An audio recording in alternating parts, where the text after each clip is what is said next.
28th of November, Rabbi Moore, Parsha Shavua. It is the Parsha of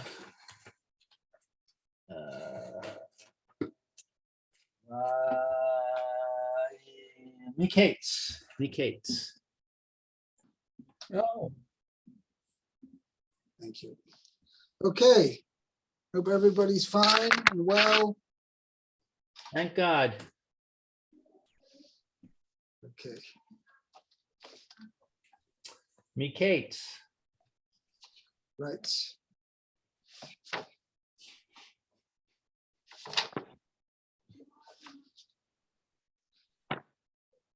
It reminds me of the story. Do you know what Seno Arena is? No. isn't it a book that the women used to read? Right. It's basically a Yiddish translation of Chumash, but just like tells basically the stories of the narrative and adds a little bit of Midrashim as well. This is what the standard text was for Jewish women to read the Parsha and to read about all the stories of the Torah. Okay? So the story goes that every year when this lady used to reach Parshas Vayeshev, she would get all upset. Why? Since last year, Yosef went to his brothers and they cupped him, they threw him into the pit, and then they sold him to the thing. And this year he did it again. Why did he learn from his mistakes? Anyway, we come again to Parshas Miketz here, the most amazing turnabout.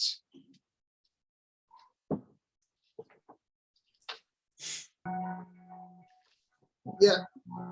I don't get why you told that about a woman. Why didn't you tell it about a man? Because just the story was with Tenor. Hopefully the men of the past were more learned and they would have understood. That's what's written in the Torah. I meant not to be chauvinistic in any formal manner. Are you sure? 100%. I was in praise of the simplicity of the old women who were, even though they were unlearned, they were very conscientious. Yes, they were. Okay.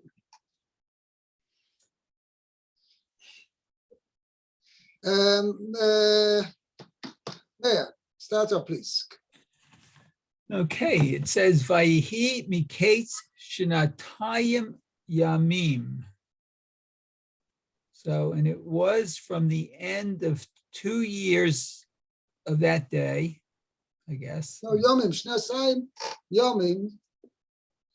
Yomim means... 2 years of days. But it means Shnasayim Yom means 2 full years. 2 full years.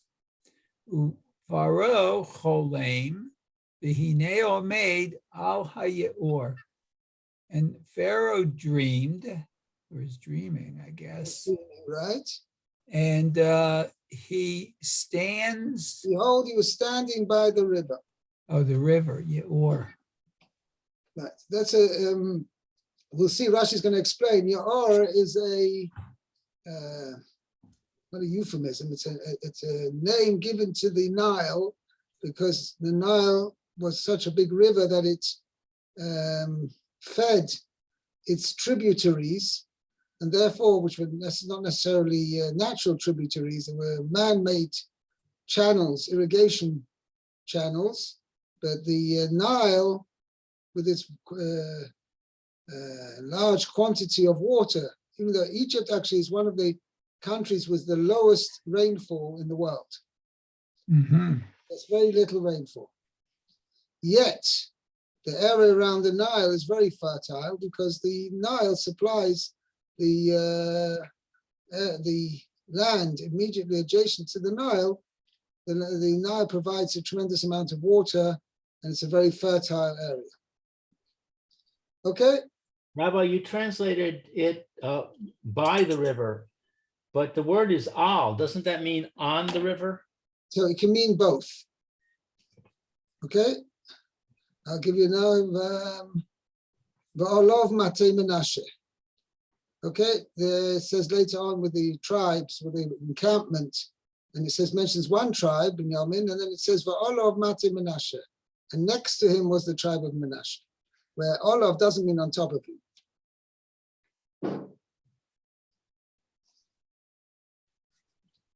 Okay? Okay. Okay, so let's see. It says, Vayihi Miketz, so it happened at the end or from the end. Utargumo, Kitargumo, and the Targum translates it misof. I guess that's at the end. Right. So, See, Rashi's bothered by the fact that Mepharshim explained over here, Rashi says Miketz can mean at the edge of 2 years. So you could mean there's two edges, the beginning or the end. So Rashi points out it means in this context, it means the end of 2 years. okay, so Kates can mean edge. Oh, You have kotzeh. Kruv echad mi kotzeh mizeh, v'kruv echad mi kotzeh mizeh. okay.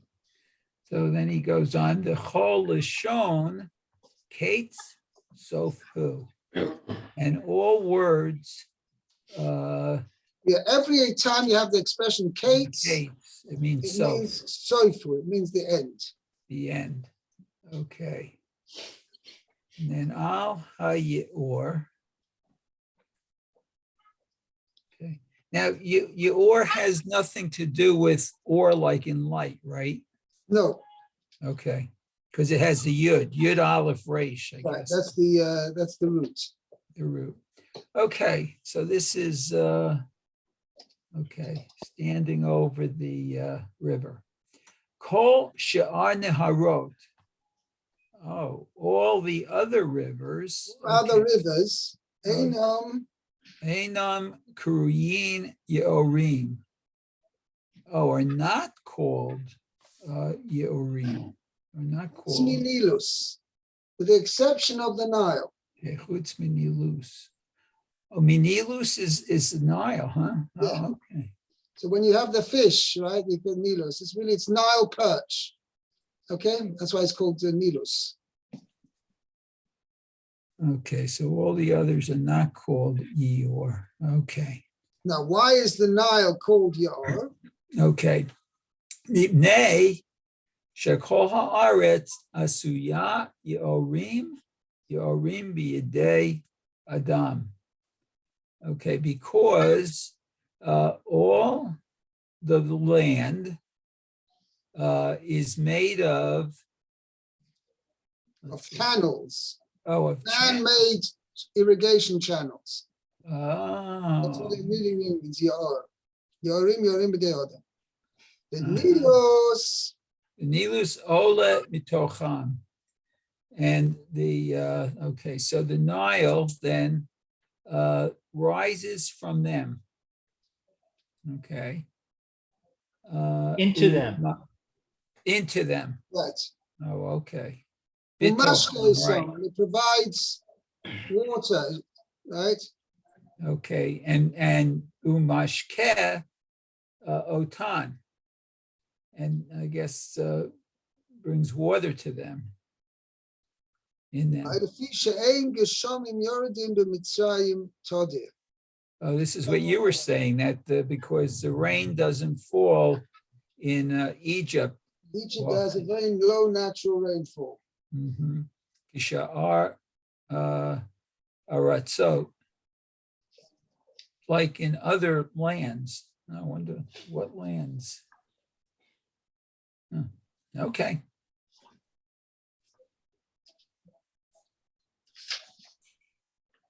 I guess other lands would be the countries in the Middle East where it doesn't rain much.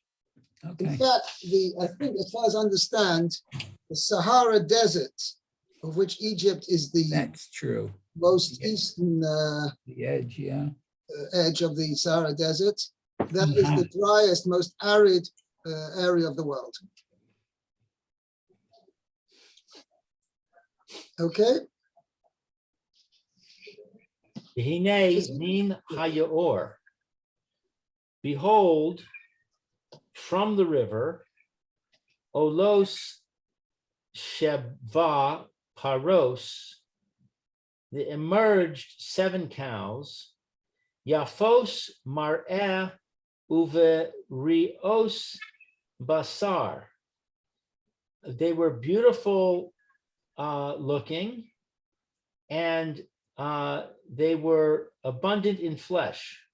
Brios means What? robust. Robust? Robust basa means they were of healthy flesh. Healthy flesh. They were healthy in their flesh. Betir ena ba'achu. And they were grazing in the reed grass. Okay, but acho means basically in the marsh or in the meadow. The marsh. Rashi's going to say marsh. Acho is a marsh. Which word? Ocho? Achu is a marsh. Achu. Okay, this is the marsh. Okay. Marsh. Okay, now the Rashi, Yafos Mar'eh, beautiful of appearance. Siman hu limei shova. Now, so Rashi's bothered. I mean, as much as cows may want to beautify themselves, but there's nobody looks really for, I'm looking for a really beautiful cow, right? Its physical appearance is not really of much consequence. So why is he mentioned over here that these cows were of beautiful appearance? Okay, so Rashi says this is a thing. Siman hu, says Rashi. It's a symbol of the days of abundance. The years, yeah. Okay, or the period of abundance. Right. Shehaberios near os yafos zu lezu. That when people appear to be fine looking to each other, she'ein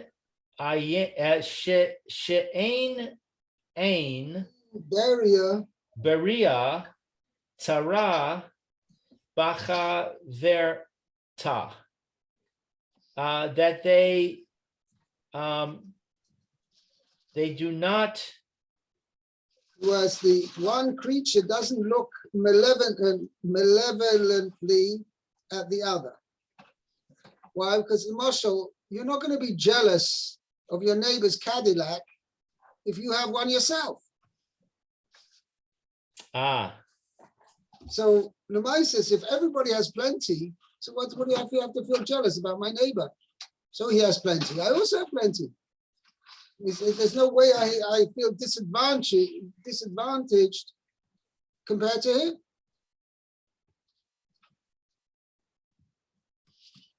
So I don't see the connection between the first sentence and the last sentence. It's a symbol of abundance because fine-looking people are not envious of each other. What is being envious? No. Meaning, I don't. In other words, it means I'm not envious. Each person is not envious of the other. Right. Meaning, I can feel really happy for somebody. Let's say my neighbor. If I have a Cadillac already, and then my neighbor buys a Cadillac, I can feel really good for him. Wow, great! You also managed to can afford a Cadillac. You bought yourself a Cadillac, and I don't feel envious of him because I have one myself. Okay. That means, therefore, if everybody has plenty, that means there's no room for envy between one another. That's what Rashi's pointing out. If they look good, means in everybody's eyes, these cows look good. Even if these cows belong to somebody else, his friend, his neighbor didn't consider the fact that his neighbor's cows look good. He didn't feel envious at all. But a person is only sees bad in something when he feels jealous about it. That's basically the point.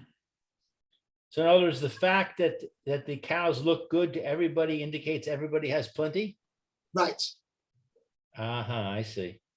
Because there's Okay. there's no room for malevolence. Got it.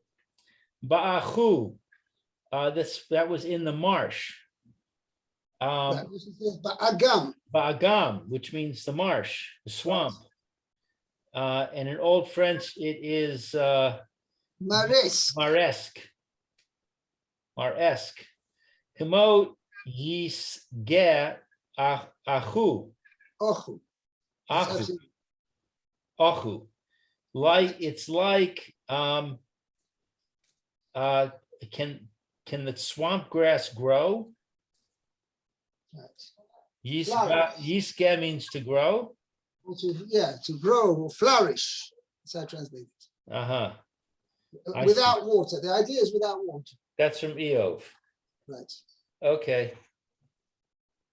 Okay. Let's continue. Mayor, Pasuk Gimel. Just one quick comment before I go on. Yeah. There was a book written, I think, by a European author called Madame Bovary. And Bovary comes, is how can I say, synonymous with bovine, a cow. And Okay. apparently in those days, if a woman was sort of built like a cow, they were considered good looking. Uh-huh. So It's interesting. I was once in a museum, I think it was in Windsor Castle or some building of English heritage. And they had there was a beautiful gallery there. In Mhm. fact, interesting enough, the pictures there portrayed the story of Purim. I don't know why they had them there, but anyway, and Esther was actually portrayed as a plump woman. Uh-huh. It's from that era, I guess, that the art was made. You know? Anyway, Yep. Okay, anyway, getting on to, I guess, Gimel. It says, Vehine, Sheva parot acherot olot acharehen min hayeor. So, and behold, 7 other cows came up after them from the river. Ra'ot mar'eh, poor in appearance, I guess. yeah, Vidakot basar, very thin in their flesh, I guess, the meat. Modna etzel haparot asfat hayor, and they stood next to the cows on the sfat, the shores of the river or canal. Okay. There's no Rashi for this. Yeah, there is. yes, there is a Gimel? small Rashi. What Dakot? Oh, Dakot basar. Okay, so thin in flesh.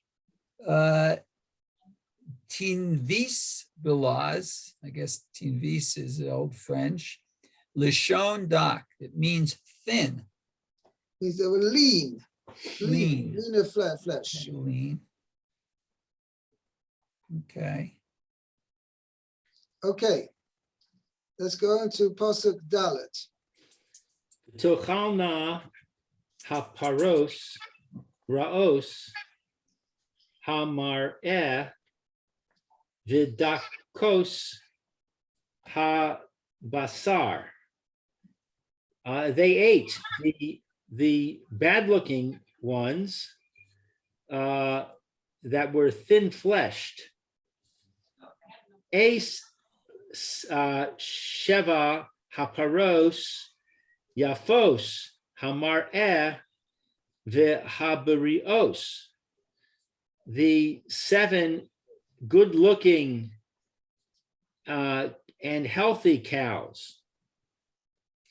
Vayikatz Paro, and Paro awoke. Okay, Okay, v'tochalna, they ate.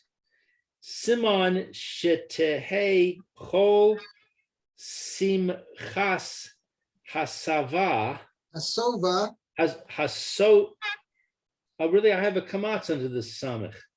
Okay, it could be. Okay, I have a sober. Okay, over the sin, yeah, I understand. Okay, symbolizing that all of the happiness of the abundant years, nish kachas bimei hara'ah, will be forgotten in the evil year, in the bad years. May hara'av, I have in the years of the famine. Years of the famine, or hara'av, famine. Right. So the fact that the thin and bad cows ate the good cows is a sign that the good years are going to be completely forgotten because the bad years are going to be so bad. Right. Note how many bad cows ate the good cows. There were 7 in each, no? 1 second, but note it says 7 cows came up from the river, bad cows. Vatoichalno haporois, rois samarev dekos habrosor, es sheva haporois, yefos samarev habriois.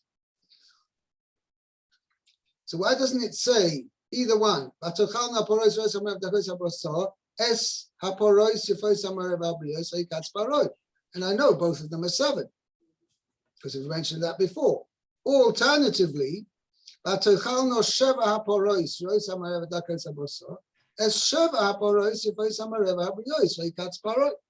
it should have said. Why by the bad cows it just says haporois, right? And by the good cows it says 7. It's sheva haporois.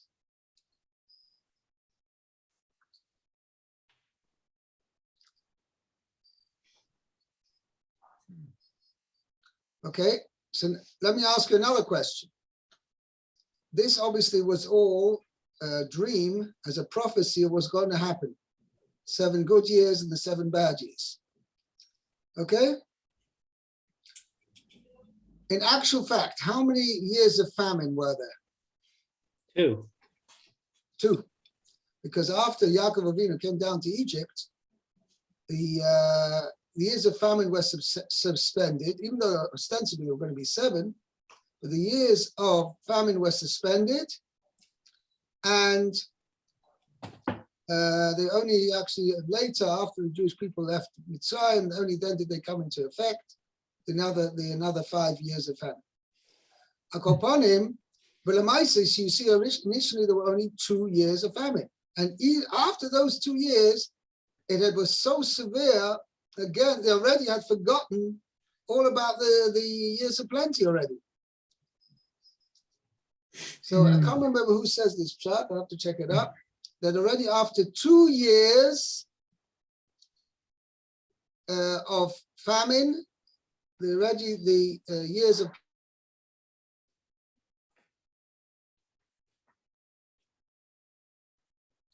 point of time, there were only 2 years of famine. Because the next 5 were suspended after Yaakov Avinu came down to Egypt. So it's indicated over here. It doesn't say so explicitly, because ostensibly there were going to be 7 years of famine. But it's hinted at over here by the fact it doesn't say a number by the bad cows. It just says Vatuchalna Parois Hamareh, Parois Rois Hamareh, and by the good cows it says 7.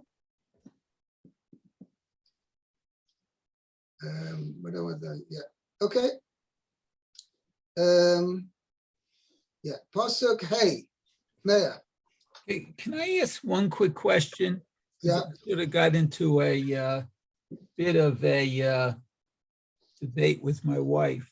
When it says Vayikatz Paro, I thought it meant that he physically woke up. And my wife mentioned that maybe he just woke up in his dream. There are 2, you're both right.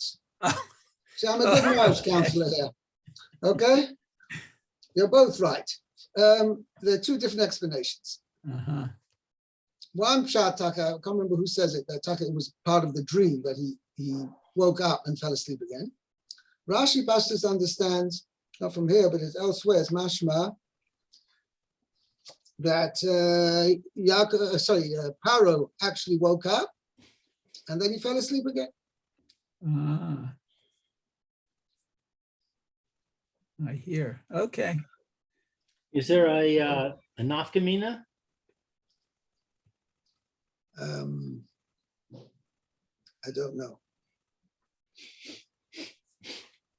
Okay, just wondering, because we were having a bit of at Shabbos table, not Shabbos, Motzei Shabbos, that are Lavamaka, a bit of table talk there about this.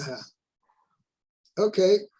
Okay, so hey, Vayishan vayachalom shenit v'hinei sheva shibalim olot b'kaneh echad briot v'tovot. So now he fell asleep and dreamed shenit a second time, and behold, 7 stalks, I don't know, stalks of corn. Right. Okay, b'kaneh. Actually, not 7, not stalks, but Sheva Shibalim are 7 ears of grain. So an ear is the actual corn on the stalk then? Is that what Yes. it? Okay. Okay. So having ears of grain. Came up on one stalk. On one stalk. Oh. And Yes. it was briut, healthy and good. Okay. So let's see. The echad, I'm sorry, b'kaneh echad. Okay, so one stalk. To deal the laws. It's to deal in Old French. Okay. Okay. If you have to And, use, he's chanted stengel. I don't know what stengel means in Yiddish, but the Maisa Shibalim are actual, each is an ear of grain. Okay.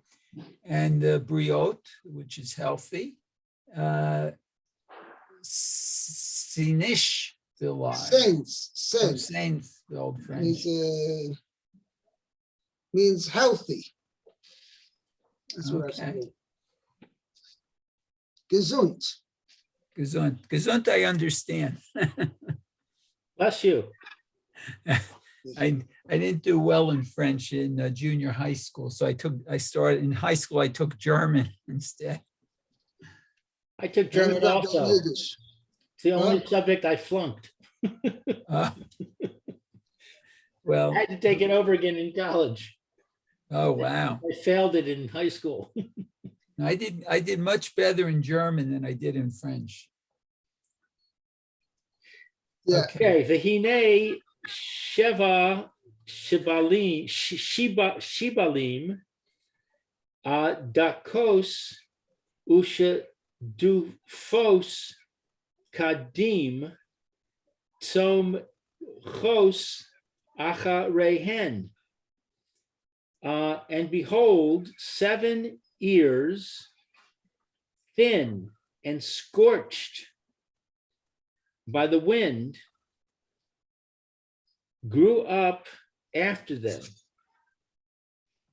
Okay, Rashi says, ush dufos, scorched, has lidis in Old French. Legs, yeah. And Unkelus translates it, the phrase shekifan kidum, as chavuton, beaten. Beaten, right.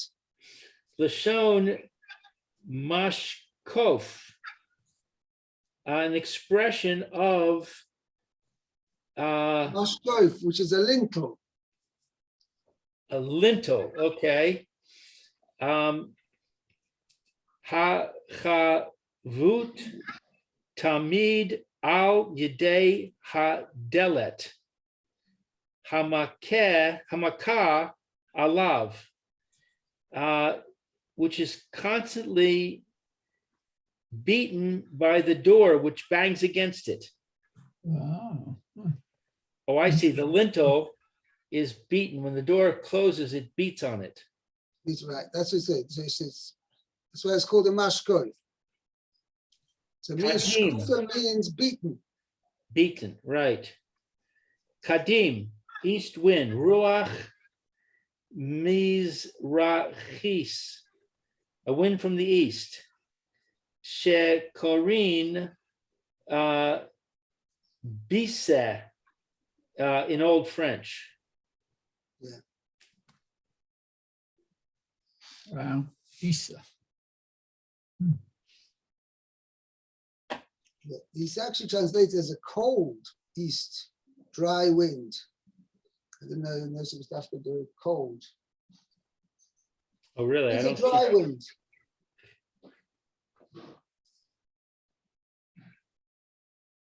Okay. I don't want to break saving. Right. So according to Rashi's first chart, it means it was Heled Belaz, which means scorched, as you correctly said. Okay. Now, if you say it means scorched, to me, scorched means burned. Yes, exactly. So Rashi's saying it's two different explanations. Rashi's first explanation is Helis Belaz. Okay. Now, and then Unkeles translates it as Shkifan Kadim, which has a slightly different meaning, means blown out, blown on by the east wind. Right, but neither of those mean scorched. No, what does the first one mean? The first one is beaten, the second one is blown. I didn't understand Halies means as I translate here, right? Parched. This is being dried out. Dried out. Okay, I hear. So scorched, I mean, okay, good to me. I translate as parched. Yeah. Yeah, that sounds like a better translation. Okay. So I better stick to my translation then. Okay. Very good. Okay, 7. Yeah. Okay, it says Vativ lana hashibalim adakot et sheva hashibalim habriot v'ham leot v'katz paro v'hine chalom. Okay, so the 7 thin ears swallowed the 7 healthy ears. So again, here you said the word 7. It doesn't say 7 in the pasuk. The thin ears swallowed. It doesn't say 7. Oh yeah. I was looking at the there's Sheva right below there. The thin ears of grain swallowed the 7 healthy full ears. Okay, and then Pharaoh awoke, and behold, it is a dream. Chalom. Okay. So Rashi says Habriot, Shinesh Balaz, or saints, Sinez Balaz. Yeah, that's the same way as we said before, means healthy. Oh yeah. I wonder why Rashi had to repeat it. I don't know. Yeah, interesting. Okay, well, the second Rashi, V'hinei chalom, and behold, it's a dream. V'hinei nishlam chalom shalem lefanav v'hutzrach lefotrim. Okay, so behold. Well, no, Rashi's brother, what's it? V'hinei chaloi. What was it? Was a dream? What was it? V'hinei chaloi. So Rashi's pointing out that this is now when after he'd had the second dream, okay, now he saw that this was 2 parts of one dream. And that's why we see later when Yosef interpreted for Pharaoh, he was telling him this is all one dream. It's a whole dream that was finished before him. Okay. And it needed, what's potrine, interpretation maybe? Right.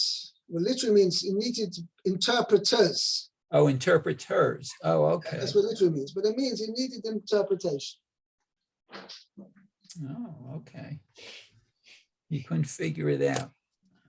Yeah.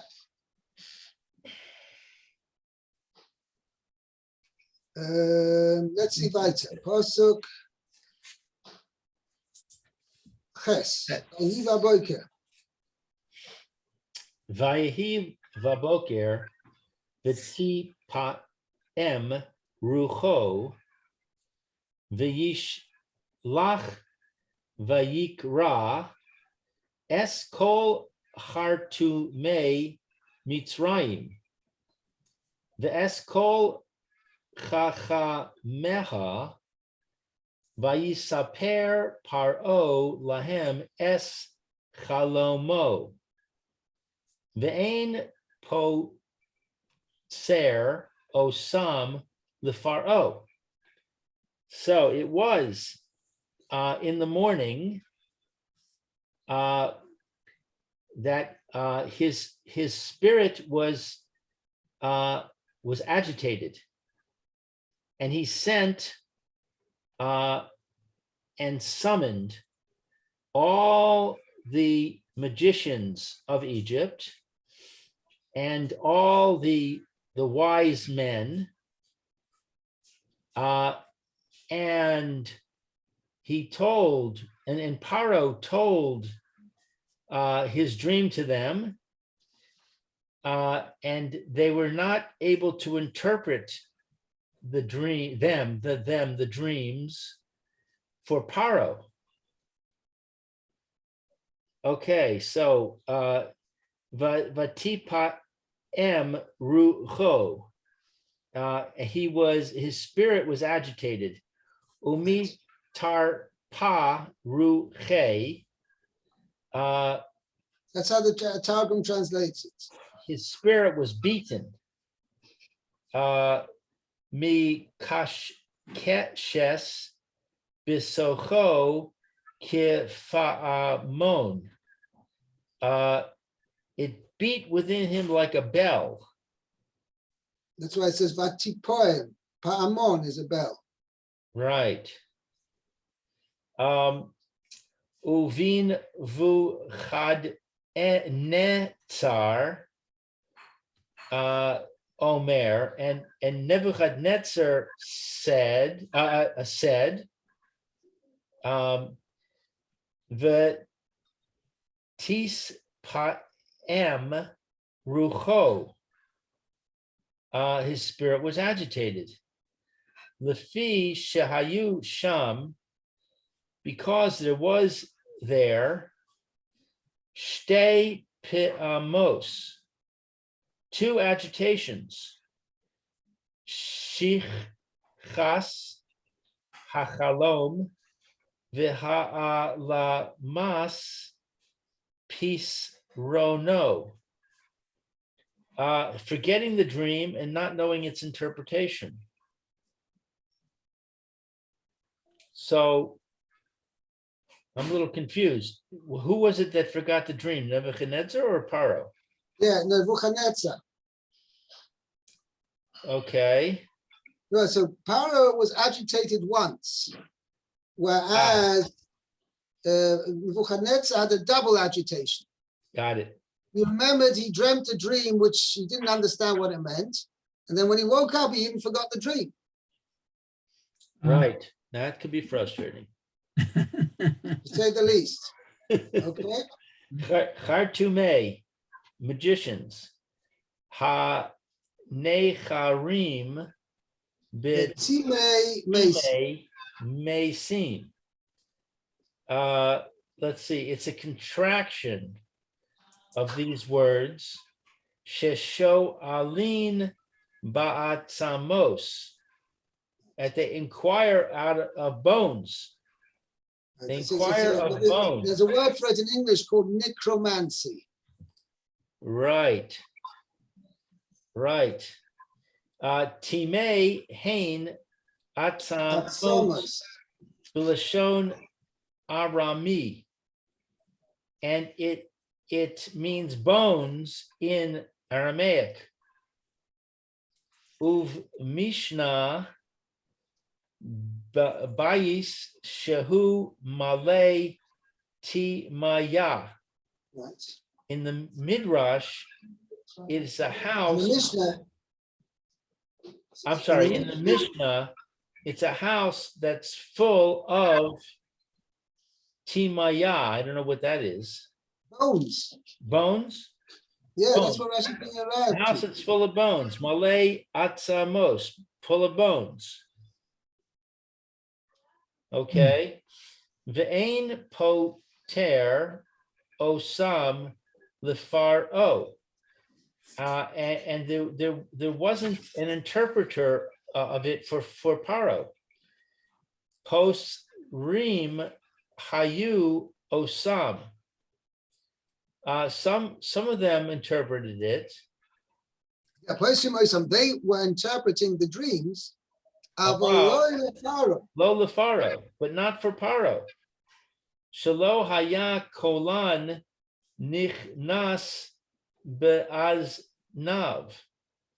That their voices didn't enter his ears. Velo haya lo koras ruach befis ronam. And he didn't find relief in their interpretations. Right. Shehayu omrim, that they were saying, Sheva banos ata molid, you will have 7 daughters. Vesheva banos ata kover, and you will bury 7 daughters. He didn't Here like again, that. you see, the cows are compared to the daughters. Right. The daughters compared to the cows. Parah said, No, not for me. Nice, and the Mefarshim explain over here that Parah understood that this was a dream on a national level rather than on a personal level. That's why he didn't like the interpretation. Uh-huh. Yeah. Okay, we'll stop here. Thank And you, Be'ezat Rabbi. Hashem, continue tomorrow, Be'ezat Hashem. Okay, Eshkech. Have Very a good. great day. Go to. You too now. Take care.